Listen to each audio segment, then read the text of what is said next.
If you are curious about how corporations borrow money for the midterm, you have likely heard of MTNs. Let's demystify them.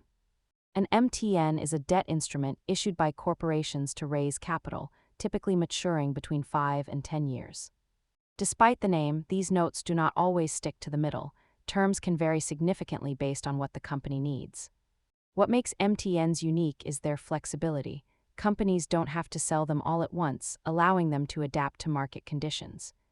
Think of medium-term notes as the custom-tailored suits of the bond world compared to the off-the-rack standard of corporate bonds.